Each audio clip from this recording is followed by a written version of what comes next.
শোনো মামা, যদি কোনোদিন খবর পাও তোমার এই আদরের দীপা মৃত্যু যন্ত্রণায় ছটফট করছে, এই আমার সিঁদুরের দিব্যি, তুমি আর আমার বাড়িতে কোনোদিন আসবে না, কোনোদিন না।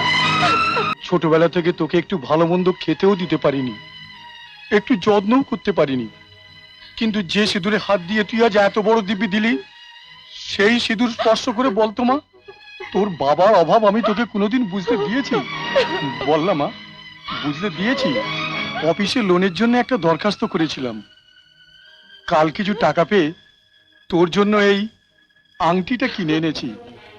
আয় মা, যাবার আগে নিজের হাতে তোকে এটা পরিয়ে দিয়ে যাই। আয়। দেখি দেখি কি আংটি, এতে তো একানি সোনাও নেই। আমরা কি ভিখিরি নাকি? হ্যাঁ, নিয়ে যান আপনার এই আংটি।